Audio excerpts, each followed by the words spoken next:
area today known as Kogi State was formerly a geographical unit called Kaba Province in the defunct northern region of Nigeria during the colonial administration. Today, Lokoja, an ancient town, is the capital of the state. Kogi State is also known as the Confluence State because of the presence of River Niger and River Benue in the state capital. The Confluence State was created in August 1991 and shares boundaries with Niger, Plateau, Abuja, Benue, Edo, Ondo and Ekiti states. This makes the state a gateway to the north and to the south. Kogi State is culturally heterogeneous with distinct groups. The Ibiras, the Igalas and the Okuns constitute the major tribes, while Nupe, Bassa, Ogorimagongo, Ebirakoto, Oworo and Hausas make up the minor tribes.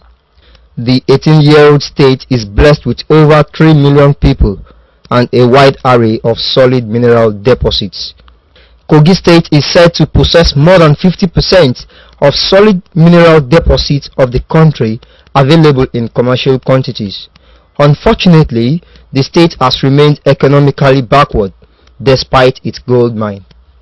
This strategic mineral deposit, which includes cars, coal, tantalite, gemstones, kaolin, talc, mica, columbite, granite, phosphate, calcite, iron ore, and many others, are scattered around the 21 local government areas of the state. Coal, for example, is found in Ankpa, Dekina, Igalamela, Odolu, Omala, Holamaboro, Ida, Kogi, and Ibaji, while granite is found in all the western parts of the state. Kaolin in Lokoja, Yagba West, Yagba East, Kababunu, Adavi, Okene, Kogi, Ofu, and Ankpa. These mineral resources are vital raw materials for manufacturing products such as iron and steel, machine tools, cement, ceramics, jewelries, glass, hydrated lime, powder, and drugs. Of these minerals, only coal, iron ore, marble, feldspar are being exploited on a very low scale. Coal, as we all know, that one of the 7-point agenda is power. The deposit of coal in Okaba, if properly analyzed and properly attended to, the power that could be generated from the coal deposit there can even fetch us even above that 500 megawatts. So, and we all know the importance of power.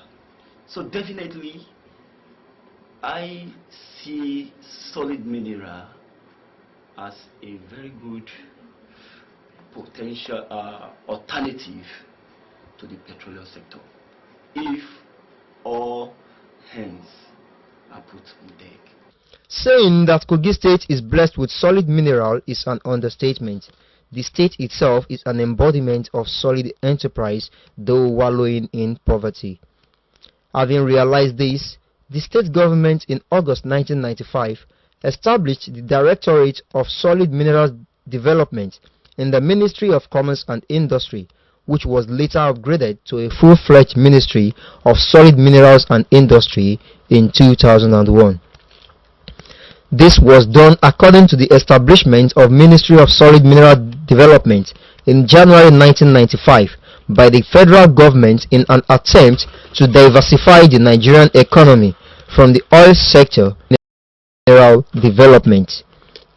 The ministry became autonomous as Ministry of Solid Mineral Development in July 2003 in order to perform its responsibilities more effectively, and now the ministry operates as Special Duties, Science and Technology. The administration of Dr. Alhaji Ibrahim Idris has since made the survival of the mining outfit in the state a top priority.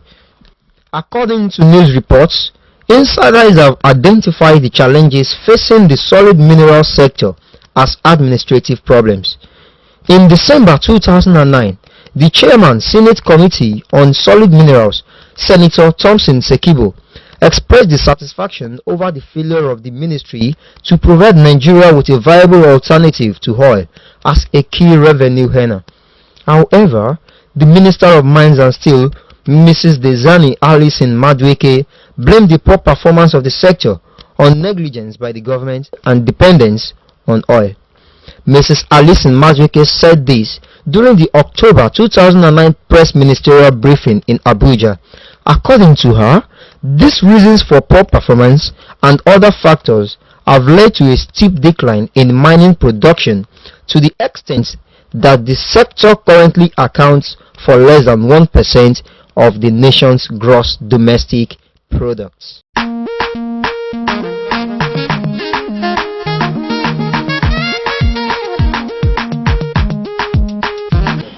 that is very sad because in Nigeria we are not making use, or we are not efficiently optimally using our resources. It's supposed to be a means of income, or the national income, to increase or to boost our national income. To the extent that even the 20% that we are even trying to gear our policies in the ministry towards is not even enough, but it is a starting point. So if at all we can actualize about 30% of it, then we will see that Nigeria is going to be a nation where everybody will enjoy and will continue to reap the benefit of democracy, and at the same time of a good policy, because we have all the mineral resources endowed in our country.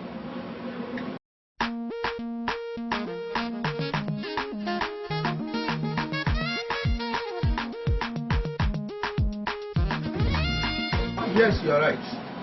It's a good alternative, because Nigeria is a monocultural economy in the sense that all of us want is black gold, and Nigeria is just spending, we generate about 90% of our income from oil sector. We have other sectors that can give us the same, if not more than the same revenue we generate from the oil sector. If you look at it very well, like these solid minerals, we can use this solid mineral to produce a lot of things. And by so doing, it will encourage, or it will improve our manufacturing sector, because they serve as input into our manufacturing sector. But when you look at it very well, in oil sector, even the oil resources is a depletable material resources. Sometimes, someday, it will get finished. Then what are we going to fall back to? What are we going to fall back to? We are supposed to fall back, have something alternative. Because any policy that does not have alternative is heading towards the rock and it's going to scatter. So what we are supposed to do is that we're supposed to use our manufacturing sector via our solid minerals deposit in Nigeria as an alternative. And we're supposed not to neglect it, because if we neglect it, we are still going to be about 10 years or if not a decade backward when the technology continues to move. And we are supposed to even use the technology to develop the sector so that we can also be carried along with this present globalization. And Nigeria will have enough revenue to take care of our citizens. Perhaps the Nigerian economy was diversified before the 2008 global economic meltdown might not be needed for the 2009 supplementary budget. The global fall in oil price is believed to have lent credence to the necessity of diversifying the Nigerian economy, a step which studies have since recommended as the simplest solution to the nation's imminent collapse. Economic analysts have also resounded that the mining sector remains a plausible rescue option for the economy in the medium term, because the Ministry of Mines and Steel Development has realized that if the sector is put on course, it could contribute about 20% of the country's gross domestic product (GDP). Rather, the ministry has lost about $200 million in the last 2 years. Fortunately enough, the Nigerian Geological Survey Agency has disclosed the identification of additional 42 mineral resources across the country to increase our portfolio of solid mineral to 76. In the light of this, the former director and chief executive officer of the Nigerian Steel Raw Material Exploration Agency and former director and chief executive officer of the National Metallurgical Development Center, Mr. Williams Aderunkpe, said that Nigeria currently imports marbles, limestones, and other ceramic materials while we have the natural resources. According to him, if Nigeria can optimally explore and exploit its vast solid mineral resources, the country's economic development will fly high. This shows that there are gaps in between the demand and the supply of such commodity or product that we are talking about. The gap shows that the market is not fully exploited. We still have some profit that are still based, that are still embedded in the market, which all those importation of those products have what they have market for it. But let me tell you, there are a lot of things, a lot of disadvantages that this one can bring. First and foremost, if you continue to import and you didn't export, that shows that there's capital flight here. You are now using your own resources to buy a finished product, which you can as well produce in your country to do that people can continue to buy and enjoy. Then you are killing the locally manufacturing industries of such products, because they are not encouraging them. Their demand has been reduced, and their profit will reduce respectively. So these people will not have any money to go into research to increase their technology base, technical know-how, improve their technical know-how, and be able to encourage to satisfy their demand. But these people, these other countries where they are importing those goods from, they are getting they are sharing from our national income. They are sharing from our revenue, which is not supposed to be. And if you kill those in manufacturing industry of such products, those locally manufacturing industry, as the case may be, of those such products, you are as well increasing unemployment. You are as well increasing what? You are as well increasing unemployment. You are as well drawing back the development of the nation. At the same time, the citizens of the country will not benefit as such from it. Rather, the exporting country will definitely benefit from it. And at the same time, our currency is going to have a very, what will I call it, significant impact on it, because people will not demand for your currency. Rather, you have to demand for the currency of those countries where you are buying the product from. So their currency will have value. Our money to go down. So we don't need it. What we need is for us to look inward and be able to generate our demand, our supply. To look into our demand and supply those products that our demands are here to us. Because if you look at Nigeria as a developing country, I've said it time and time. Why I say it's a developing country is that things are still moving on. And in the developing countries, you see them trying to go into manufacturing, building houses, doing a lot of major capital projects before they can be able to meet up the developed country. So definitely those major capital projects, what are the raw material, what they use? They use those kind of solid mineral output to be able to develop those things.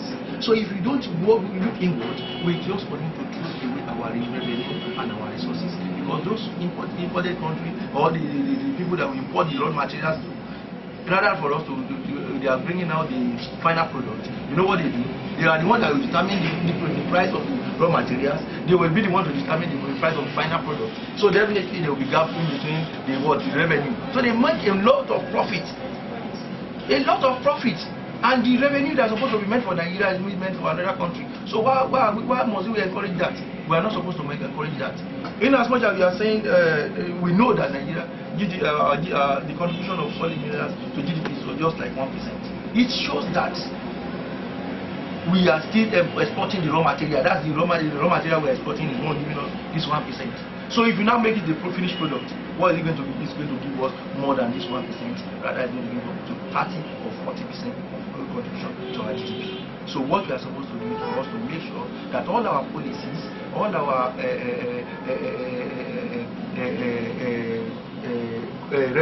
government expenditure should be geared towards improving those solid minerals in Ministry of Deposition. At the same time, our manufacturing sector at the tail end, so that all of us can benefit. You and me benefit. You are a copper. You soon when you pass out, we're looking for you. So this where you can work. Those industries we are in this country, all of us, we won't be looking for people to come and work. So our unemployment rate will fall drastically to like something like 1% or 2%.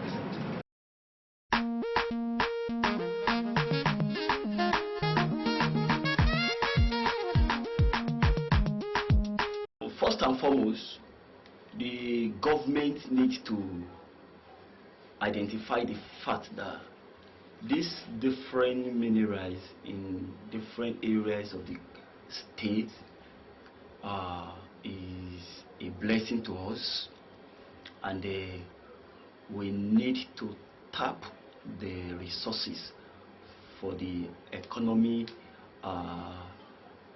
boosting of the state. And in doing this, one of the first things that I personally notice as an hindrance in the explorations of solid minerals is, one, there is no modern day technology. Most of the minerals that we are properly harnessing by the artisans, they made use of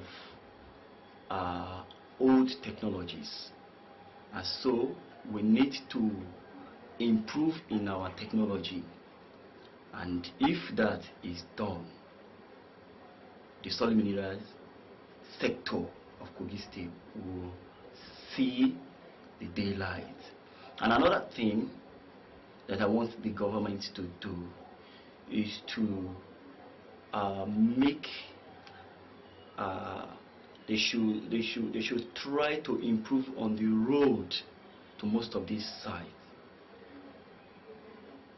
When there is a good network road, there is accessibility, a good road network, artisans, miners can effectively go into the site and bring out every of the minerals that has been won for further processing.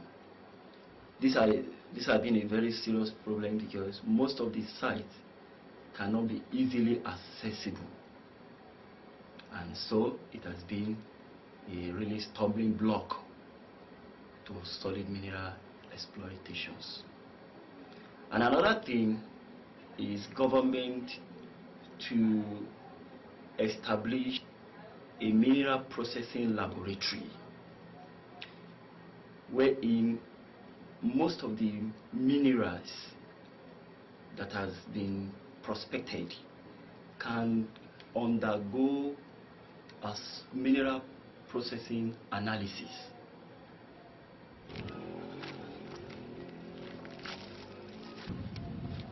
Yes, we have heard from different quarters that the prospect of solid mineral exploration and exploitation is very high, and that the only rescue for the Nigerian economy is the diversification of our economy. However, the solid mineral sector is a viable alternative to crude oil. Over 150 million people of our great country therefore call on the Minister of Mines and Steel Development, Mrs. Desani Alison Madueke, to put the ministry in order and ensure the effectiveness and productivity of the sector. The government of Kogi State, on the other hand, stands at vantage position in increasing the internal generated revenue through development of genuine interest in the exploration of the abundant solid minerals in the state. Millions of Kogites are suffering. Tens of millions of Nigerians are yearning for change. Change is all we need. Change for the better.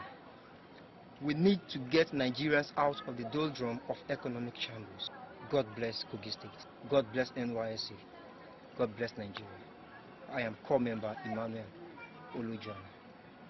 Thanks for being there.